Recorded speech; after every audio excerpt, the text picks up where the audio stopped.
you for tuning in to the Trifecta Sports Podcast. If you're watching on YouTube, please subscribe to our YouTube channel. We would appreciate it greatly. As always, I'm Frank. I'm here with Coop and David. As we get going into the show, a couple topics, as you can see in the title. We're going to talk about the NCAA tournament Final Four, give our predictions. We're also going to talk about the NCAA basketball transfer portal and how big of a madhouse that is. Some pretty big names in the transfer portal currently, and looking to add more along the way. And then we got MLB opening day coming up. So without further ado, or ado, you say, people say further or do.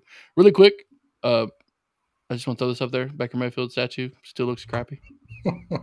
It was left over, so I just figured I'd throw it up. So let's hit the drop, fellas.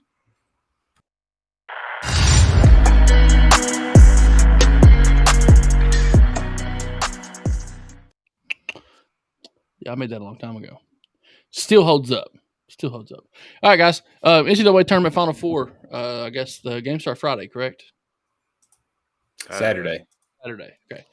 Final Four Saturday. We've got San Diego State versus Florida Atlantic, FAU, and then UConn and Miami, correct? Yep. All right. Really quick, let's talk about it. Give it a rundown. I'm gonna let one of you guys speak first. Who are you picking to be in the final game? And who are you picking to be your national champion?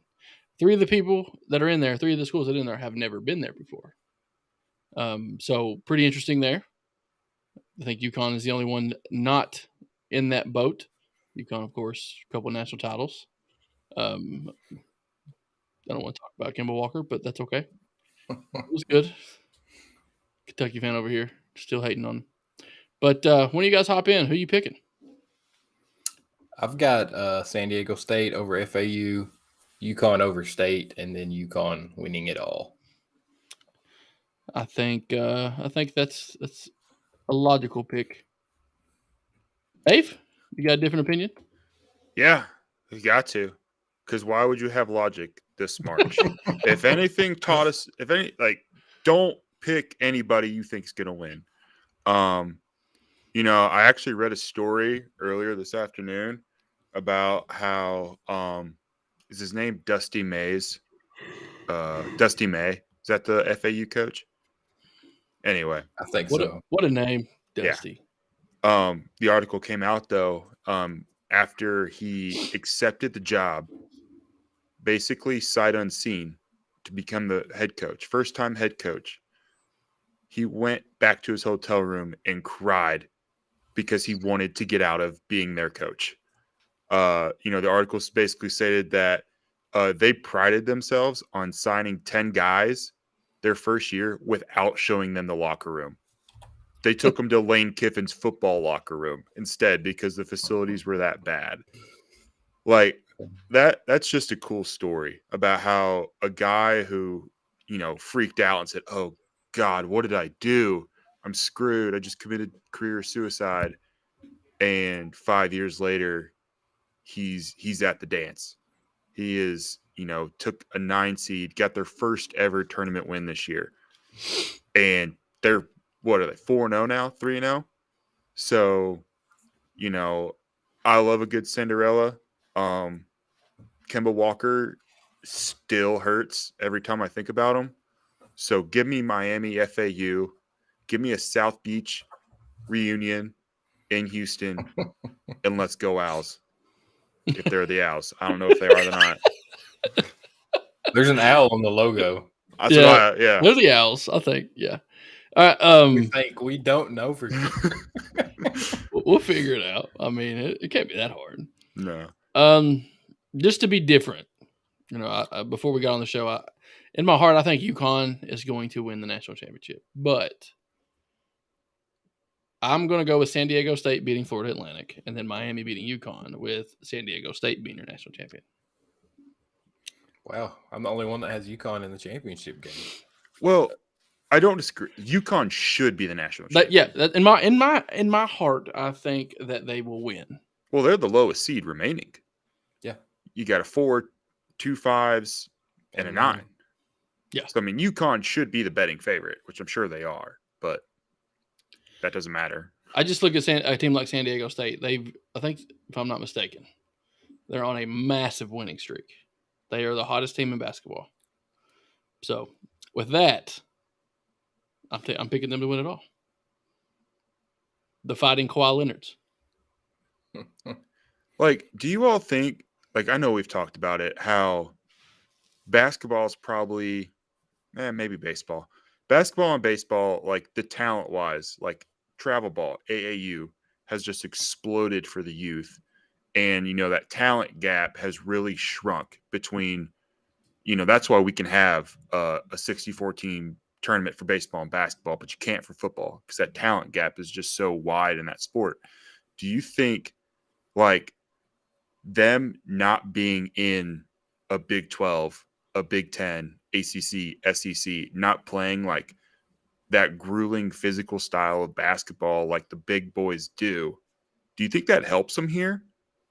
Where they're able, they're maybe not as banged up as other schools were during March? You talk about San Diego State? FAU, San Diego State. Well, I'm thinking it helps San Diego State because San Diego State does play, in a larger conference per se, but they're not playing, top tier teams all the time. They're having to play different levels of competition. And then we've all played sports. If you're playing against a team that you should beat handily, oftentimes it doesn't happen that way. We have a tendency to play down to our competition sometimes. And then or the opposition can muddy up the game, cause you to make, uncharacteristic mistakes and things like that. Basketball is one of the biggest, that's why you see so many upsets going on in the NCAA tournament, is because, these lower level teams with what should be lower level players, but we all now know that there's ballers on every single team in a college uniform, regardless of level. We've talked about that before with, the parity closing gap in terms of high school players coming out and going to different schools and things like that. But ultimately, playing a schedule that, is up and down, good teams, maybe not so good teams, it helps you in these type of situations to where, FAU is obviously a good team or they wouldn't be in the position they're in, but they're also, they've also have this, tendency maybe to kind of choke it up on the big stage. You know what I'm saying? So I think advantage San Diego State all the way. I do think they're the hottest team, and I think whoever comes out the other side is going to win as well. FAU and San Diego State combined for 0 wins this year against ranked opponents. That's what I'm saying. They're both in the Final Four. San Diego State played 2 that were ranked at the time. They lost both those games. Florida Atlantic did not play a ranked opponent this season. No, they did. Memphis. That was tournament, wasn't it? Oh, regular sorry. Season. Yeah, sorry. Yeah. Talking about regular season. My bad. There was a ranking. I thought it was 25. Yeah, but anyway, that just goes to show you, like, this is it's literal madness. Like, they call it March Madness for a reason. And, there's no blue bloods. Was there even any blue bloods in the Elite Eight? I mean, do you want to say Texas is a blue blood? No. I think Gonzaga is, they're not. Short of championships. They're not until they win. And not fan base wise. They don't have the fan base that we were talking about. Who would you say is a blue blood first right now at this current point? Villanova or Gonzaga? Kansas. Oh, right now, Villanova. Yeah. Recency bias on that point. But recency bias, they just lost their head coach. They didn't make the tournament this year. Well, that happens. Same thing happened in North Carolina. Yeah, appreciate that. But I'm just saying, like, I don't know. I know Nova has the 2 titles, but I personally think Gonzaga is more of that blue blood. Yeah. I guess it kind of depends on your definition of blue blood. Are you talking about like popular teams in college basketball? Then yeah. But if you're talking about storied championship level traditions, there's only a handful of those teams. There's 4 blue bloods and they're all blue. That's it to me. There's Duke, there's UK, there's 5. Carolina, UCLA, Carolina, and Kansas. Those are blue bloods. There are no more. That's just my opinion. I don't disagree with that. So nobody's invited to the club. No. Not until they start winning championships. And I've heard the term blue blood used about UConn this tournament, the only blue blood remaining, and I'm like, no, that's not even close. I would say they do have the storied history, though. I mean, you think of their alumni. I mean, they have a stacked list. But 2 national titles. I mean, at least they have them. You can put UConn up there before you can put Gonzaga up there, in my opinion. I would agree. Reaching for straws. I would agree. Yeah. But UConn has, I mean, they even have the women's side. That's the women's, completely different. Not even close on their end. You know, women, there's a lot of them in the women's game. Like Notre Dame, there's Louisville, there's South Carolina, Mississippi State won it a few years ago, Stanford, Tennessee UConn, will always be Tennessee there. is always going to be there. Man, there's a bunch. And the thing about women's basketball, and we hardly ever talk about it on this show, but there is a large parity in women's basketball talent. After the first year, but those teams you're talking about, one of them's always in the championship. I'm saying like there's a huge gap between the top certain teams and everybody else. Yeah, if you notice in the women's tournament, I'm gonna pull it up right now. Did y'all see that commercial, ESPN commercial, or like trying to help you fill out a bracket? They basically said like 85% of the time it's all 1 seeds in the Final Four every time. Wait, I mean, it's not this year. Well, Good no, for I know women's basketball, but Indiana lost. I know they were a 1 seed. But I think you're just going to see the women's game grow. I think it's going to get better and better. But I mean, you still got 2 1s, a 3. I mean, South Carolina's a wagon.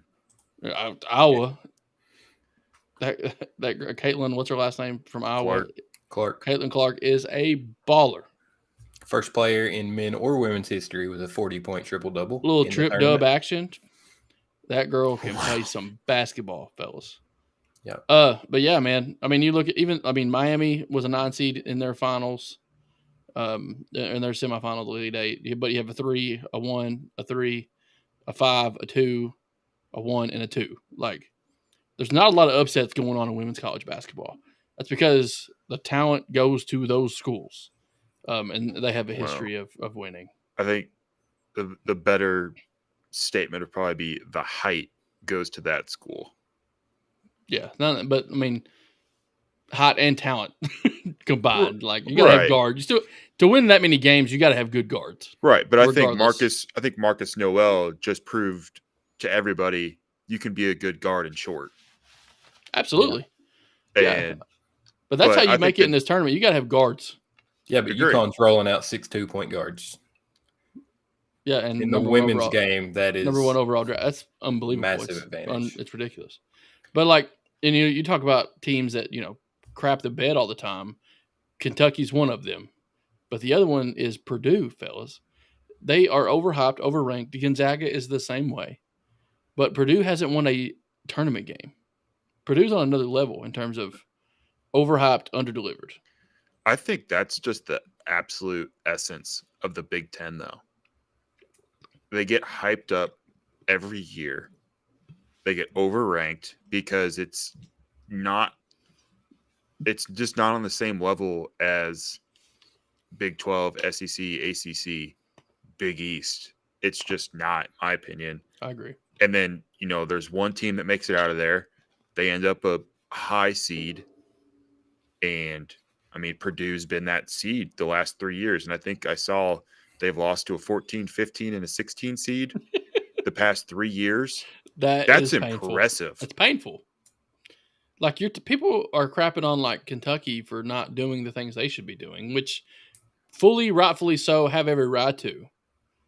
But Kentucky's not being overrated in these tournaments and then losing. We're losing as like 9 and 8 seeds and 6 seeds and things like that. Can we just go ahead and say Kentucky the last 2 years, they lost to the Cinderellas? I mean, K-State was a 3 seed, but they sure felt like a Cinderella. Yeah, Marcus Noel felt like they come out of nowhere.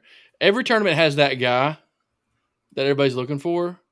Last year, it was, what was his name? Doug Edert. Doug Edert, like he was the guy. He's on One Shining Moment at the end. He gets all the screen time. That's because he took him there.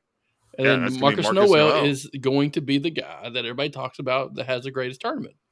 Because he did. The dude balled out. He earned himself a European contract. He gonna get paid. I agree with that. Not in the NBA, but He could be a G League guy. Or I think it's better life over in Euro. And that's not bad. Anyway, that's our final four tournament predictions. If you guys have any different ones, I think the only team that we didn't pick to win was Miami.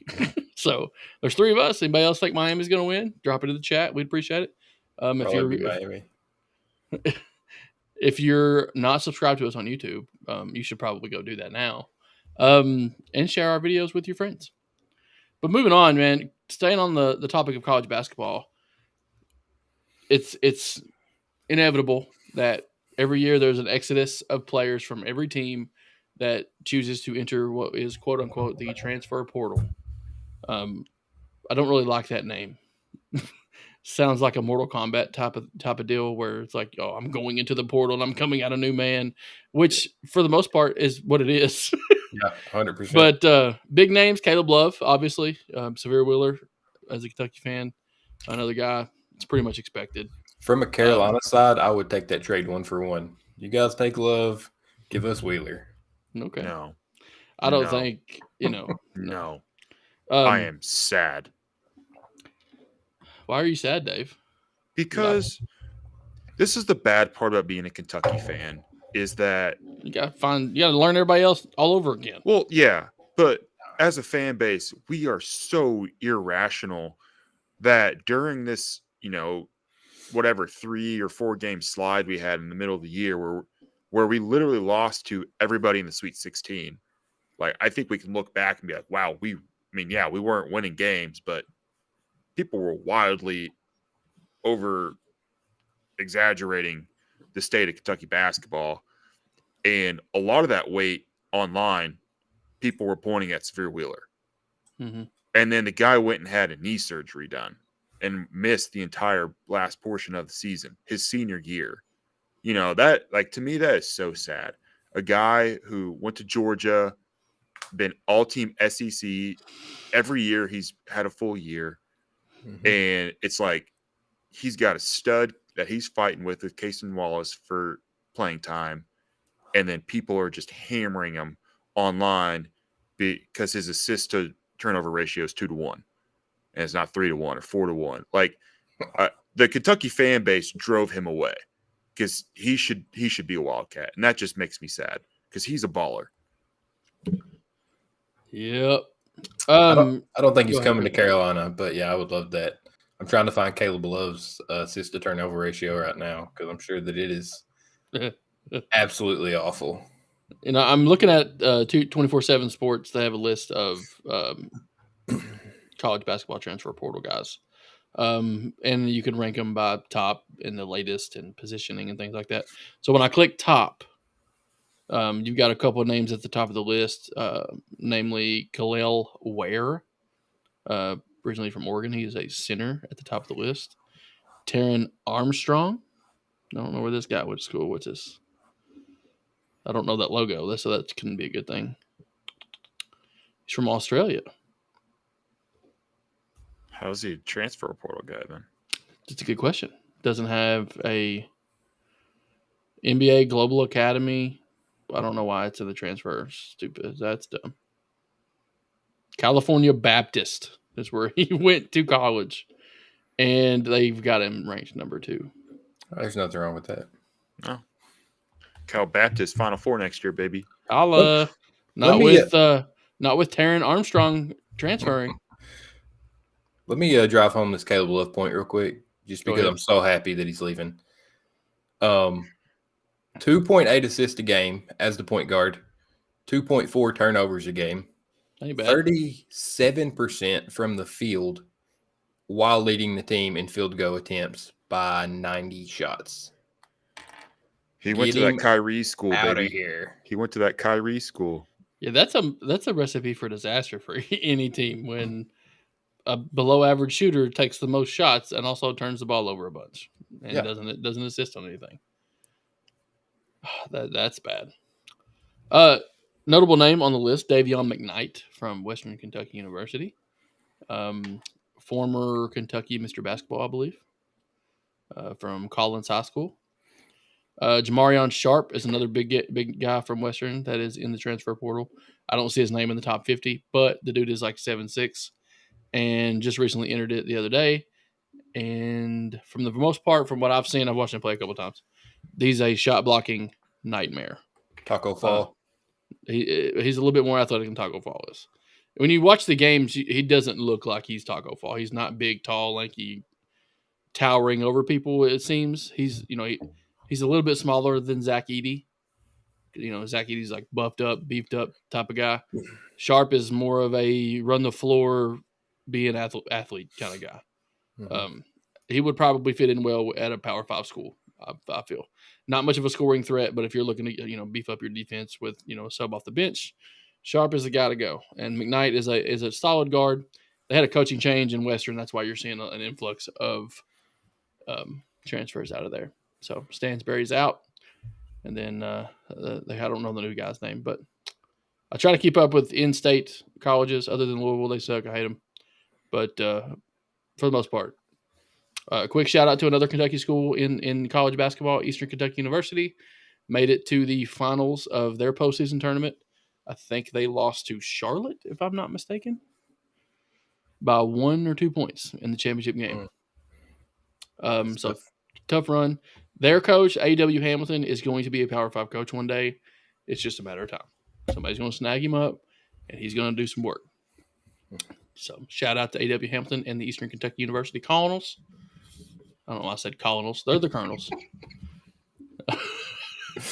Oh, man. The Colonels. I'm a Kentucky Colonel. It's been long enough, fellas. Without further ado, introducing the Kentucky Colonels. Further ado. Yeah, what a good night for Frank on the mic. But yeah, man. Any other portal news that anybody has out there? Anybody that you guys have heard that maybe Kentucky's looking at? I know we always try to add a couple out of the portal. Mm-hmm. I don't know. I really hope this is the last. I know it's not going to be the last big portal year, but like the COVID year just really threw a wrench in it. I'll say this till I die. I don't understand why football and basketball got another year when they played full seasons. Makes no sense to me. I agree. I mean, we're talking about Oscar Sheboy, Jacob Toppin, Severe Wheeler, Antonio Reeves, like all those guys, Drew Timme, Armando Baycott. Mm-hmm. They could be a super senior next year. And, Baycott's coming back. He is. That's where it's just ridiculous. And it's not fair to the 18-year-olds that are coming in, highly rated 5 stars, and then you're playing with the 23-year-old Armando Baycott. Yeah. Like, it's just so I'm happy that we're finally, I think this wave of old guys, this next year, they'll start to cipher out. And then I believe the new NBA draft, because aren't they returning to the out of 18. high school? If you're 18, you can declare for the draft out of high school. So I'm just hoping the new age of college basketball can finally arrive. And I don't know. It'll be very interesting to see the state of college basketball once, it all is settled. We have the NIL money. We got the guys who don't want to be here or in the G League or in the NBA. And you got, we're back to 4-year guys, not Drew Timme here for his 12th year. Yeah. For sure. Yeah, it's a mess. They've got to do something to cut it down. Carolina, 7 guys. 7 out of our 15 roster players are gone. 1 graduated, 6 are transferring. That's as of now. It could go up. It's funny, though. Didn't you guys bring in like 4 or 5 transfers last year? Had the number 1 transfer class? Coming into this season, we only brought in 1 transfer. But the year before, we brought in Brady. Yeah, Brady Manick. We brought in McCoy and Puff Johnson. but Puff's leaving again. Pete Nance graduated. Damn it, Puff. I did see where somebody proposed like the transfer portal. You get one. Like somebody on the committee like actually said like they proposed it like you only get one, no doubt transfer. I think that should be the rule. I mean, I understand you making a decision out of high school is hard. You get to the spot, coaching changes happen. It's not what you expected. You know, you make a decision as an 18, 17-year-old kid that you kind of regret. You get there and it's not what you thought it was going to be. Yeah, give them one transfer. But after that, like these guys transferring 3 times, sometimes like even more than that, that you should not allow that without having to sit out a year. You shouldn't do it. Dave said this before, but you lose your amateur status with college sports anyway now, the way they are. Yeah. I don't know how you can still tie them to student athletes because in order to get a college degree, from my understanding, over half of your college credits have to be assigned from one university. Like you cannot pick up credits at 4 different schools and come away with a bachelor's degree. It doesn't work. You're in 4 different programs. It's not the same thing.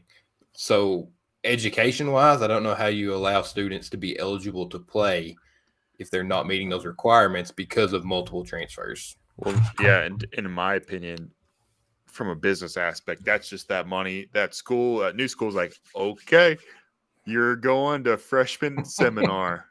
You might not be paying for it, but you got to go back to it. I'm 24. I've been in that class 3 times. Oh, it doesn't. I don't know about you, Dave. You transferred a couple times from JUCO back to a 4-year university, but whenever it's a headache trying to transfer any credits whatsoever, well, I was looking into being like going back to school to get a principal's certification, but I probably have 75% of the classes already taken to fulfill that principal certification. Plus, I've passed the test to get that principal certification. But in order for me to go get that, I have to get the degree. That's 30 more hours. Mm-hmm. And I'm like, well, I've already taken the classes that are on that list. I'm like, we'd fill them in with something different, something you haven't taken, which is a load of bull crap, in my opinion. Yeah. No, I mean, I went from, Moorhead to Parkland, which is junior college. And, there isn't a manual or like a script out there that says, hey, this is what's going to happen. Nobody advised me on it. When I got to Parkland, basically the NJA, CAA, whatever person basically told me like compliance.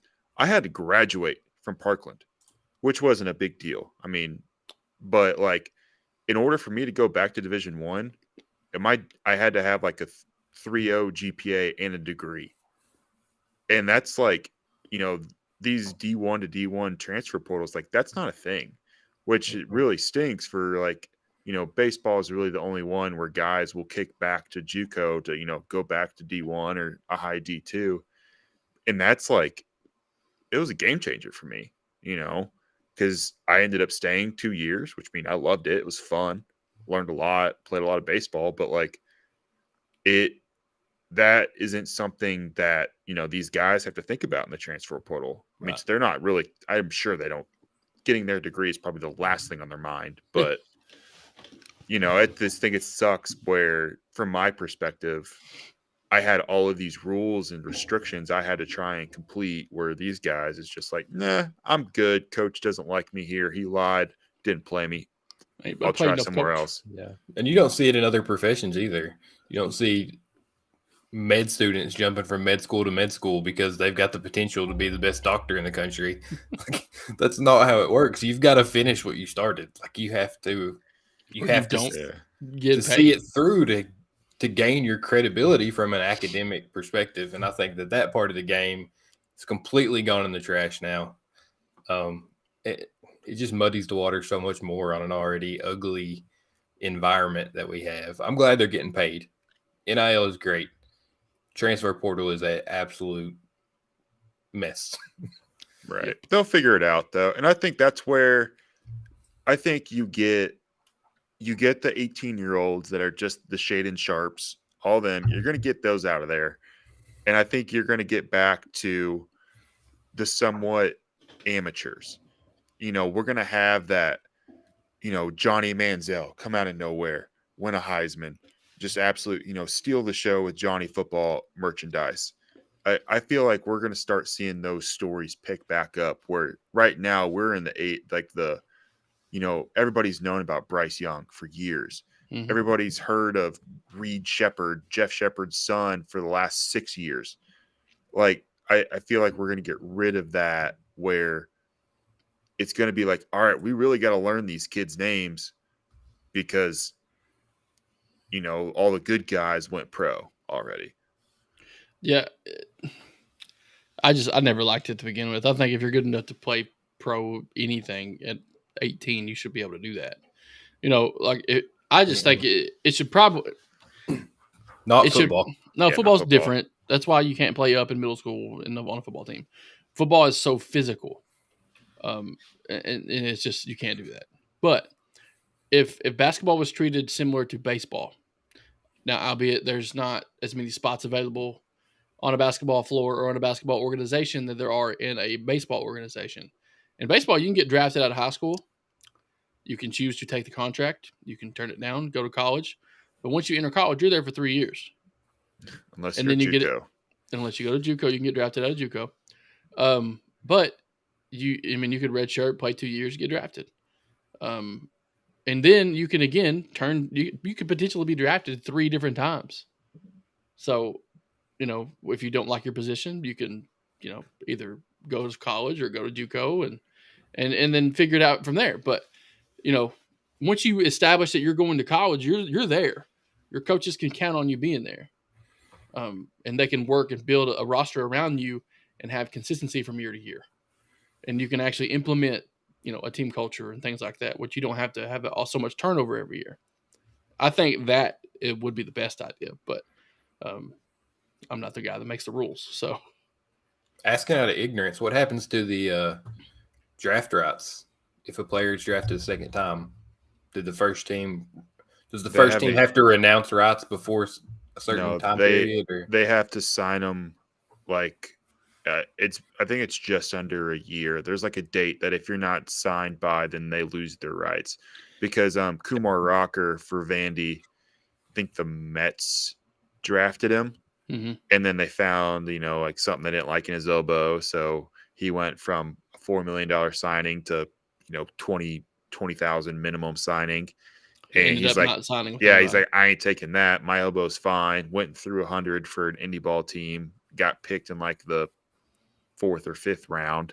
And, still signed for a good chunk of change. And I think now he's with the Rangers. I think him and Jack Leiter are back together. So It's a good question. Yeah. So, yeah. And there's so many rounds in the Major League Baseball draft. And also, like, once you get to the later rounds, they kind of understand the risk of picking you. Most people, very rarely are you getting those late round picks that pan out. Those are just shots in the dark. You're kind of, taking it's a guess at that point. But I wouldn't say it's a guess. I would say the late rounds are filled with a lot of small college good players and high school players. High school players that have basically told them we're not going. Yeah. Because like the high schoolers that go, they're going to go early because they're going to say, hey, I'll go for $2 million. They want that signing bonus. Mm-hmm. Can you blame them? No, not at all. But the number 1 overall pick last year was a high school kid. Yeah. That's where I read a story about Patrick Mahomes on the Super Bowl, how he was literally moving in to Texas Tech the day of the MLB draft, and he was projected a first-round pick, or like not first-rounder, but like top 3 rounder. And basically he got picked by whoever. They didn't offer enough money. He said no. He went and moved in. Is that the Kyler Murray situation as well? No, Kyler Murray chose football. Because he was on a baseball field in uniform. He went to spring training. He was with Russell the A's. Wilson did the same thing. Well, Russell Wilson didn't pan out in baseball. But I'm asking from a money contract perspective, how did that work? Did he get money from the A's because he was at spring training? Did he get his draft signing bonus and then go play in the NFL? Yeah, I don't know. I would assume the A's would take him to court over that. Yeah, that's messed up. Because they might have. I could see them doing this too, and I could be completely 100% wrong. I can see them withholding payment, waiting on a decision to be made for players like that. So, for example, Jameis Winston, great college basketball player, hit for Florida State, but also pitched for Florida State and was a very good pitcher. I want to say he was drafted out of high school as a high school baseball player, but don't quote me on that. But guys like that, they can get drafted and they can show up to spring training, but they may not sign. Like that period there is, it's a gray area for sure. But then you're looking at situations to where these multi-sport athletes who are now, going to the NFL to play in the NFL right away, whereas you get drafted, the chances of you going to the major league club right away is very slim. And the minor league baseball is not for the faint of heart. I don't know from experience, but it's a grind. Yeah. Actually, the one thing that really grinds my gears is, Russell Wilson was taken in the Rule 5 draft by the Yankees. Johnny Manziel, who didn't play baseball in college, was drafted by the Padres. It's very common for those guys who were studs that ended up playing in other sports. I do believe they're under, like Russell Wilson, I think is under contract with the Yankees. So the Yankees have jersey rights to, number 3 Wilson on the back. Like that. And that's just that's a Yankee thing to do. Yeah. It is. Oh, he shows up to spring training, takes a round of BP, takes some ground balls, and oh, hey, Russell Wilson's out there. That's cool. And that's, It's also a very Russell Wilson thing to do. Oh, 100%. Look at me. Yankees. I'm playing baseball, guys. Man, does Deion Sanders not get enough credit for what he accomplished? No. Like, I think when you talk greatest athletes, him and Bo Jackson, I don't know if anybody else is in that conversation. Yeah, I don't know, man.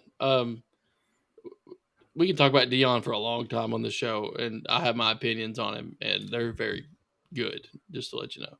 But as an athlete, not as saying an athlete, Deion and Bo Jackson actually fulfilling that prophecy and playing at a high level on both sides.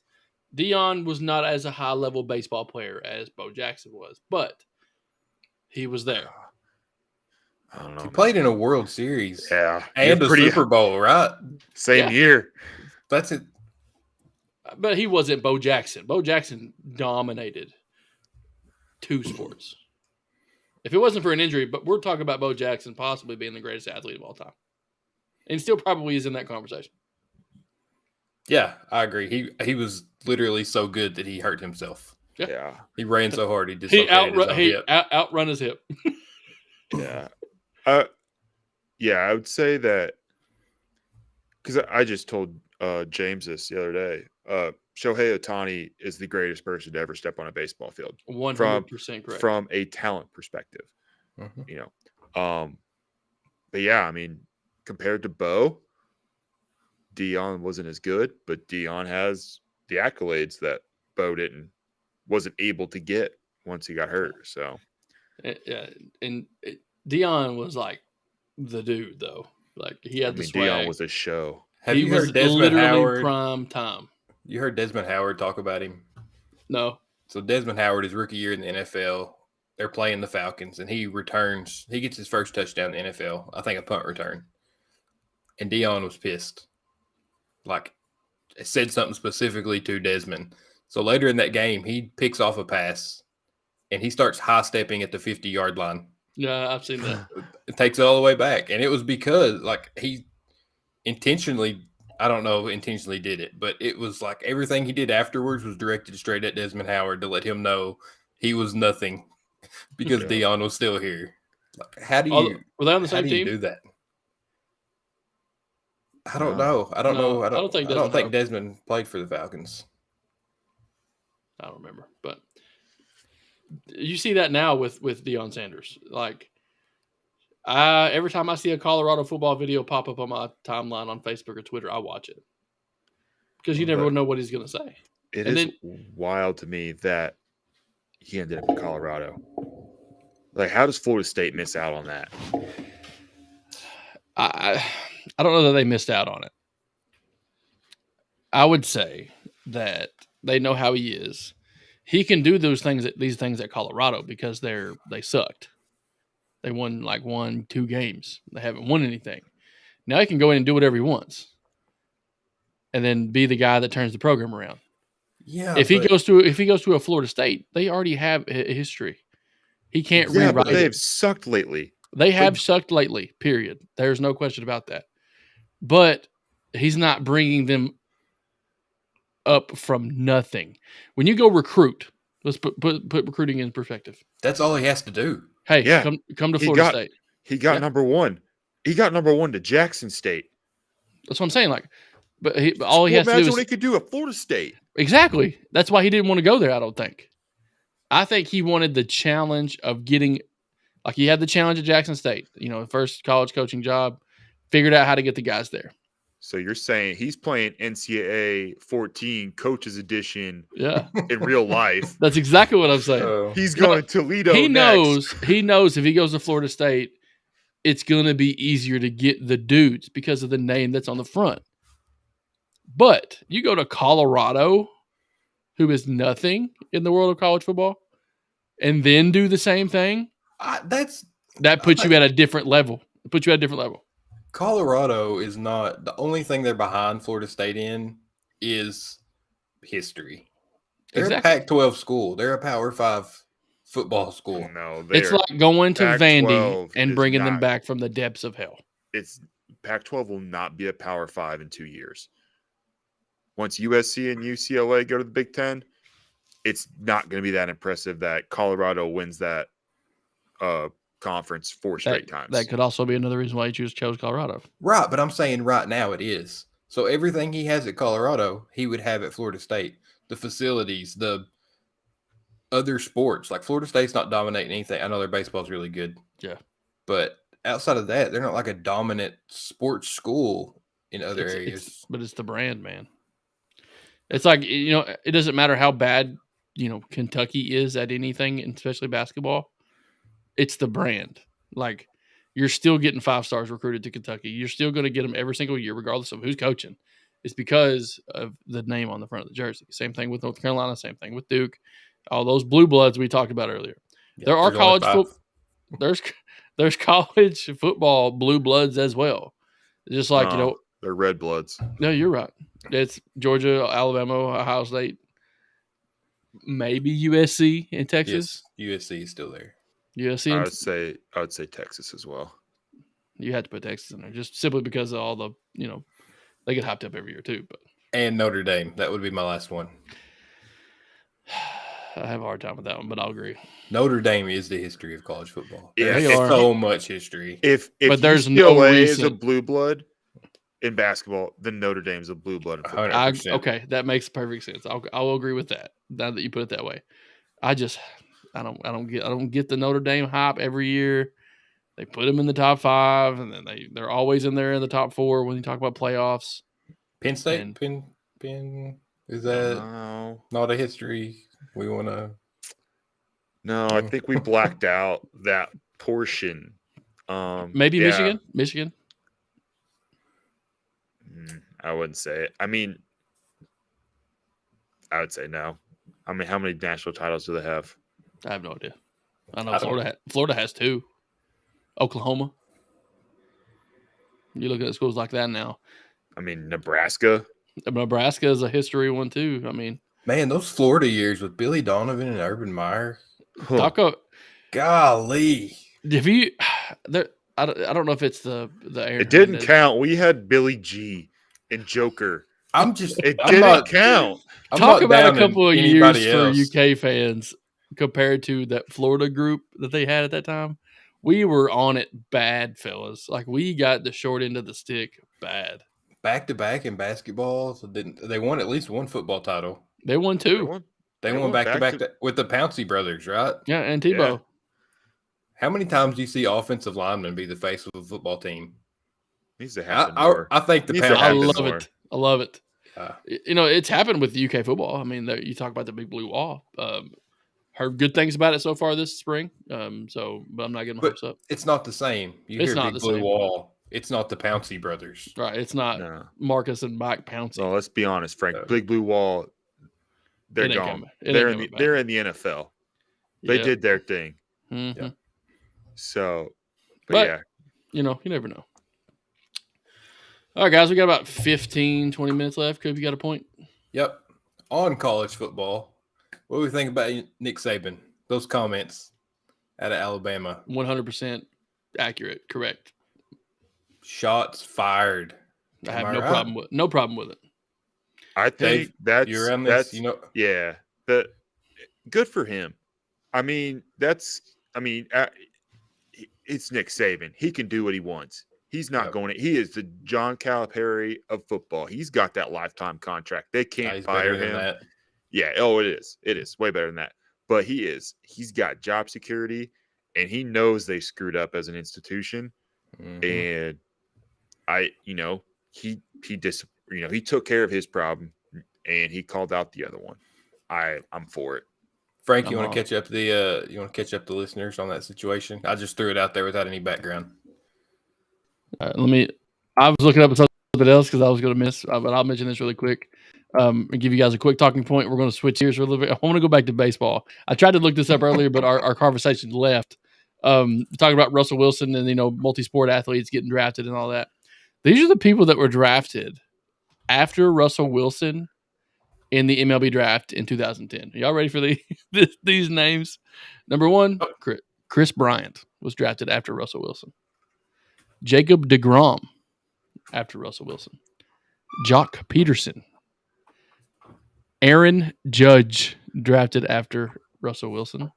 Well, just a few. But they all went to college. That's true. But they're pretty sure Chris Bryant was like stars. Yeah, but I'm pretty sure Chris Bryant went 1-1 because he went to San Diego and hit like 95 jacks with a BB Corbat the first year. Yeah, I mean, those are just 2010. I'm not saying they didn't get drafted again later on, but that's so frustrating to me, but it is what it is. Yeah. So we're gonna look up the Nick Saban comments really quick. This article says Nick Saban denies comments were criticism of Nate Oates. Bullcrap. Alabama's Nate Oates is not offended by Nick Saban's comments. Of course, you're not offended by anything. Well, you can't be. But basically, I think the Alabama guy, the football player, he got arrested for drunk driving. Marijuana, and I think he had a gun on him that wasn't registered or something. So Saban kicked him off the team immediately. Yeah. I'm still looking for some direct quotes. Basically, handing down punishment. Saban says everybody's got an opportunity to make choices and decisions. There's no such thing as being in the wrong place at the wrong time. Which was a direct quote. Yeah. From the basketball team. Yeah. He's, wrong place, wrong time. No. And I agree with this. You put yourself in position to get in those types of situations. Oates said that Miller was in the wrong place at the wrong time during the fatal shooting of 23-year-old Jamia Harris. I think what happened at Alabama, coupled with what is going on in the NBA right now, his draft stock is not good. It's with Ja Morant, what just happened with him, a picture. It was a picture. That he posted. Yes, I understand. But, major issues. Huge issues. He's back. They're not gone. And to bring in a player that already has this history or association with gun violence, it's a lot of NBA teams just aren't going to do it because you have way bigger. I don't know why it seems to be, but the NBA has the biggest personalities as owners. They're very involved. They're at games. You think of Mark Cuban. he doesn't own the Clippers anymore, but you had a very animated person in Donald Sterling. Like, you have guys involved. Milwaukee. Steve Ballmer's super involved with the Clippers these days. Yeah. And like in the NFL, you have Jerry Jones. That's it.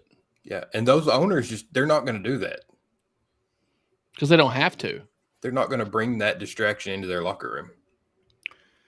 Yeah, and talking about Nick Saban, people they were asking him to clarify at the pro day at Alabama's pro day. And he's like, "There's nothing to clarify. I don't watch basketball coaches' press conference." Mm-hmm. He said, "How many years have I been coaching? Never watched one. Never listened to what other people say. That was strictly about our program and what we do, and had nothing to do with anybody else. I don't make any comments about anybody else. We hope the basketball team does really, really well."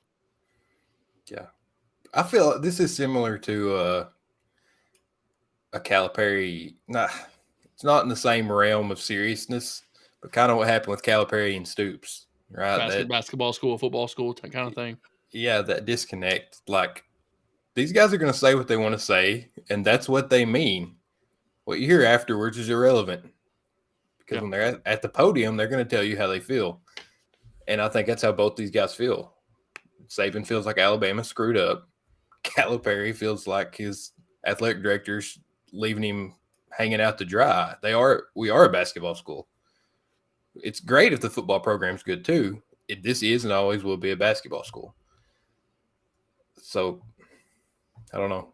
More power to the legend speaking up. Keep it going. Which I think, that's even funnier though, how, the guy, what I think I saw a couple of years ago, like every time they recruit somebody, they send them a letter, and it's just like the 150 guys that he's had drafted in like the last 5 years. It's like so stupid how he can't even put his entire profile on there because it's too big. But like he'll kick anybody off. He's shown that. But Alabama basketball wouldn't have been Alabama basketball this year without Brandon Miller. Oh, no way. So he was the best player in the country. And he's in the wrong place at the wrong time, guys. But yeah, I could talk about that all day. I fully agree with Saban talking about your choices define who you are. You are who you hang out with. If you're hanging out with a bunch of trash, you're going to become a bunch of trash. I fully believe that. I really do. Wrong place at the wrong time is just such a load of crap, because it wasn't. He wasn't in the wrong place at the wrong time. He was where he wanted to be. He was asked. A request was made of him, and he fulfilled it. That is a choice, 100% a choice to be where they asked you to be and to fulfill their request. There is no wrong place. It was 100% choice, decision made on his part. It didn't happen upon him, which does happen in some scenarios. 100%, I agree. You can be around terrible things and have nothing to do with them. This was not that case. No, it was not one of those. But yeah, we got a few minutes left. MLB opening day is that tomorrow, Dave? No, Thursday. Well, actually, no. Tomorrow, the first game might be tomorrow. I'm not even sure. Big Reds fan over here. Not gonna lie. The Major League opening day is not really something I look forward to all the time, and for being a Reds fan, but overall baseball fan, love it. Let's just take a quick look at the power rankings based on ESPN. Number 1, Houston Astros. The Padres reloaded this year, got a huge pitching staff. Big offseason prize was Xander Bogaerts, Juan Soto, Fernando Tatis, Manny Machado. That lineup is Murderers Row. Atlanta Braves, also really good team. Hate seeing the Yankees up there in the top 5, and the Dodgers. Big market teams making moves, fellas. Who knows? Then you got the Mets coming after. Mets making big splashes this year as well. Max Scherzer and Justin Verlander, coming down through there. I'm still scrolling, trying to find the Reds on these power rankings. I'm in the 10s. They're going to be in the 30s. The Cleveland Guardians. In a sport that is starving for viewership and fans, Why is opening day on a Thursday at 1:00? No idea. I mean, it's a national holiday in St. Louis. I mean, I think down. it is in Cincinnati as well. I think everything shuts down. There's a parade. They have a Right, parade. but it's not the calendar date, correct? It's the opening day, whenever that falls on. Right. And the league has that power. Hey, we're in the top 30, Dave. There ain't no we. I'm done. 28. Are you moving to St. Louis? Are you a St. Louis fan now? No, I've said too much about the Cards. He's a Milwaukee fan. No, I am a Kansas City Chiefs or Kansas City Royals. No, I rooted for the White Sox last year. It kind of sucked. I might try that again this year. I don't know. You gonna go across town and be a Cubs fan? No, that's the only one that's not allowed. I think basically I'm just gonna be a free agent. We're gonna go watch some games at Busch. I'll put some bets on whoever's playing, and it'll be fun. Well, just bet on the Reds to lose as much as you possibly can, because last year, the Reds were on a humongous opening month slide, and we'd get on this podcast, and Dave would be like, "Fellas, I bet on the Reds twice last week to lose, and they won both of those games." Then they'd lose 10 in a row. Yeah, and he wouldn't bet on them. Then he'd go bet them again. They'd win. I'll do it. I'll bet on them every day. Give me a quarter. Just a quarter a day keeps the Reds losing streaks away. As a duo that took the field many times as pitcher and catcher in your past, How do you feel about Romundo getting ejected? Dumb. Oh, that was hysterical. I laughed so hard when I saw that. Welcome to the Ump Show, baby. I hate that, though. Like, there's no sense in that. If anything, get mad at the pitcher. Was it Kimbrel that was up there? I don't even know who it was. Yeah. Craig Kimbrel was the guy pitching. He threw a pitch. Then he got a new ball.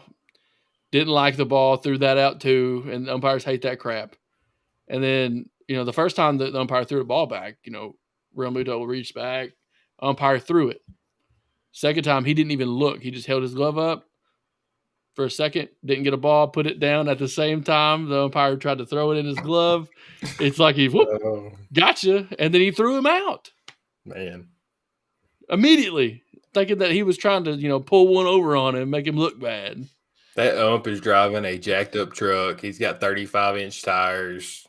He lives home alone. I bet he's got a set of bedazzled back pocket jeans too. But let's true religion, right? Let's be honest though. JT Realmuto doesn't care that he just got canned out of a spring training game. Like, it's just a bad look. Oh yeah. We tell athletes to hold their egos in all the time, but especially at that level, I mean, you're all everybody's an adult there. Like, you're all grown men. Well, a lot of times, most of them, grown women as well. Have some mutual respect for one another. I understand you need to get tossed every now and then, but for something like that, come on. Yep. I understand if he gets in your face and calling you every name in the book and you're tired of hearing it, you don't want to look at his face anymore, that's fine, tossing. But for that's stupid. Agreed. Dumb. I hope Realmuto just said, "Hey, I'll give you $100 if you can me early. I want to go home." Look, yeah, I'm tired, guys. It's been a long spring. Because he played in the WBC, didn't he? Played in the World Series, the WBC. Yeah, he's had a long spring training. He's probably ready to sit at the house for a minute, gearing up for the season. Best catcher in baseball. So the dude obviously. Those Phillies, I think they're my pick. Oh well, they were in the top 5, I believe. I think they were 5th. They lost Rhys Hoskins the other day, tore his ACL. But I mean, I think it's the signing of the summer in Trey Turner. I mean, you go now, to the especially World Series now, and you pick him up, like, whew. Yeah, they got him at 7. World Series odds 4.7%. And Harper should be back sometime early summer, I think. And if you get his bat the like it was last fall, that's a good squad, man. That's a real good squad. Yeah, I mean, Baseball's crazy, man.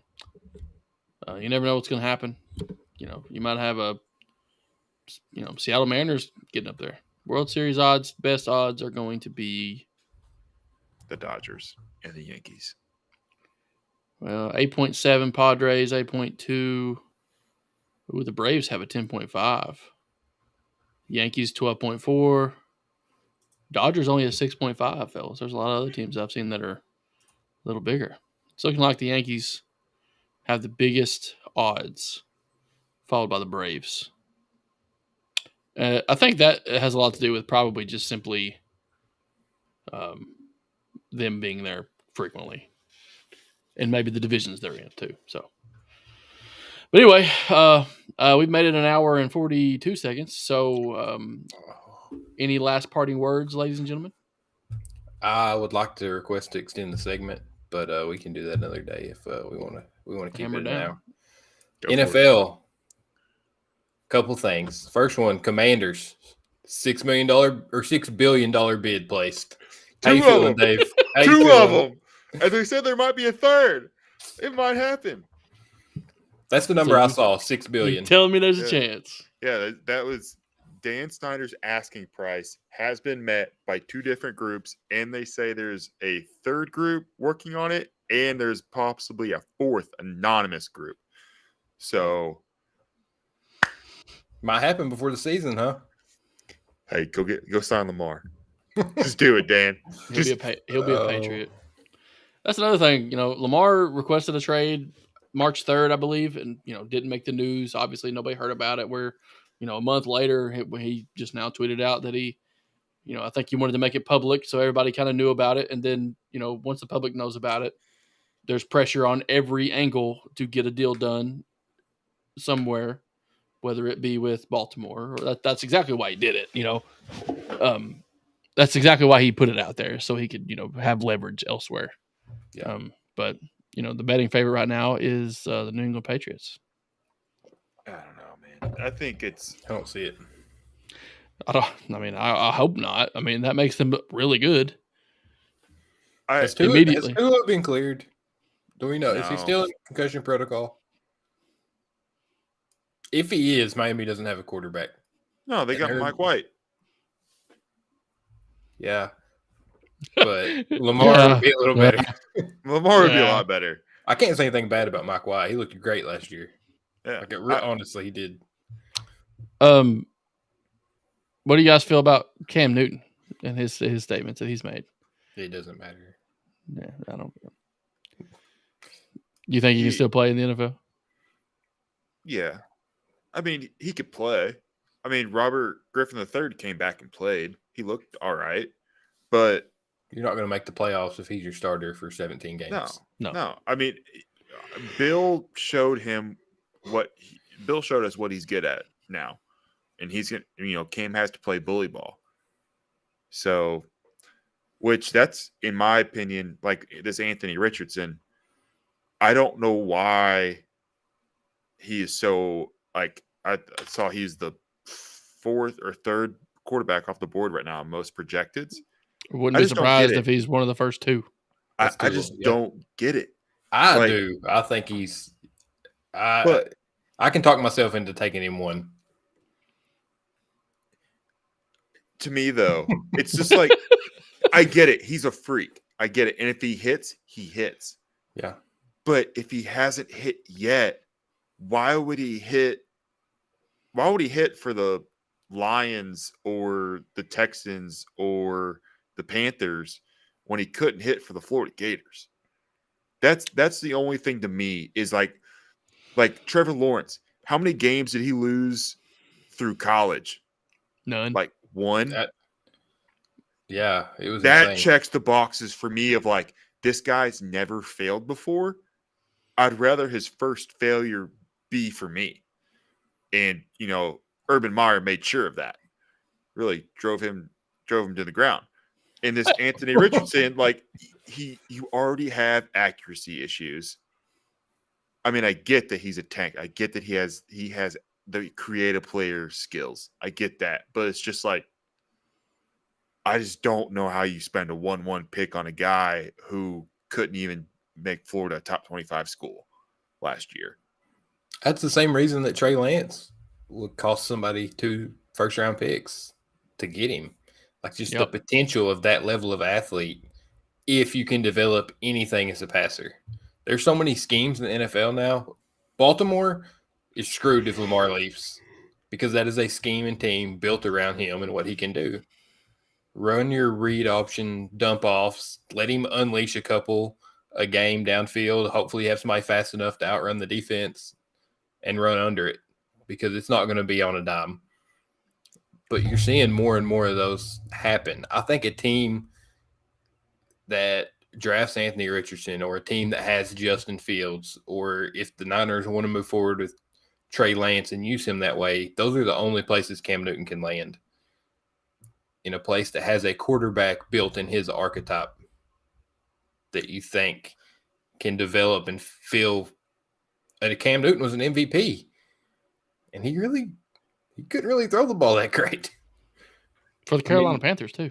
Yeah, I mean, do you think Anthony Richardson is Cam Newton's ticket to the league? No, I think he could. Younger. From my perspective, and I don't know anything about coaching an NFL team, I don't know anything about general managing, but I see a Cam Newton that wants to get back in, and I see a prospect like Richardson with a very similar skill set, albeit, like you said, he didn't have the success that Cam had in college. He was amazing in college as well. But Cam went to junior college first. He had his struggles. Maybe Richardson. He was on the roster. He had Tim Tebow in front of him. Either way, I'm just saying that maybe Richardson hasn't had that year yet. Maybe that's next year for him. Yeah. So we're saying Cam Newton. Don't waste a draft pick. Anthony Richardson, Indianapolis Colts. Why not? Both of them. Sign. Do you feel terrible about that quarterback room if you're the Colts after what you've had the last couple of years? You can't miss. I think if you're investing, I mean, clearly, if you're getting Richardson, it's an investment. It's not. Hope you pans out. No, it's like we're all in on this kid. I think you got to go get Cam Newton. Talk about the Alabama situation. It's a mentor situation. Cam Newton, I think it's a bad rap because he is, personality-wise kind of out there, likes to get in his outfits, likes to, do his Instagram things and weird text, but he's never gotten in trouble. No. You've never heard one bad thing about Cam Newton, never beat his wife, hurt a kid, none of that. It's probably like doesn't own guns. No, like hashtag if I'm investing in Anthony Richardson, I'm gonna Cam. He's never in the wrong place at the wrong time. No, and it comes full circle, fellas. Full circle. And I think Cam will understand. Like that's his way back in the league is a mentorship. He's not going to go be a starter for someone unless he fills in and just does amazing. So. And his chances of seeing playing time are high because those type of quarterbacks do often get injured. Like it's not a bad route to take. But that's what Baltimore did last year. Lamar was hurt, I think missed 7 games. But the backups they had were kind of similar style. Yeah, so their offense could flow without missing a beat. Huntley became a Pro Bowler. Because exactly. And they had their third stringer starting in the playoffs, right? Yeah. Huntley was out for that. Yeah. Like I think that teams, they don't always do that. Like you had Dak getting backed up by Andy Dalton. 2 completely different players. Zach Wilson and Mike White. They're not the same. And you saw that in the way the teams played with one versus the other. When you can sub a quarterback in, and you're going to have some regression. Obviously, Huntley isn't Lamar, but the offense can still function. That's huge. The tackles know, hey, if we're blocking for 3 seconds, he's not behind me anymore. He's to my left or right, so don't grab. Like, that's huge in my opinion. I never played football in high school or anything, but like the offensive, it's for the offensive line. That's huge to know, like, hey, I got a pocket passer. Don't let anybody pass me. I can take a hold because he's going to get sacked. Or, if you got a runner, it's like, just let him go because they'll miss. Mm-hmm. You don't want a 10-yard penalty to negate a 25-yard run. And that's why we see some successions that happen that are so successful. Aaron Rodgers is kind of Brett Favre plus, right? Yeah. They're both gunslingers. He had a little bit more mobility. Bledsoe and Tom Brady, they were both pocket passers. Brady was a little more accurate. Even Mahomes and Alex Smith, They could both move outside the pocket, but Mahomes just makes it happen a little better. So I think having two similar style quarterbacks is massive. And if you can pair Richardson with Cam, which you can right now if you're a top 4 or 5 team, that's a pretty good quarterback situation to be sitting in. You're not asking questions about Stroud's mobility. You're not asking questions about Bryce Young's size or if Levis can play quarterback. You have a guy that's a former NFL MVP backing up the most athletic and physical prospect in the draft. Probably in the league. Could be. Yeah. Overall, front to back, top to bottom. Fields is pretty good, man. Yeah, but Richardson's stats are pretty impressive. Yeah. That combine was, it was jaw-dropping. Yeah. It was just numbers, fellas. You got to put pads on. You don't play it in T-shirts and spandex. But anyway, it's been a good show tonight, fellas. I appreciate the time to talk to you, as always. Again, if you have watched this or are watching it later on, head over to YouTube, subscribe to our YouTube channel. We'd appreciate it. But other than that, fellas, we're going to say good night.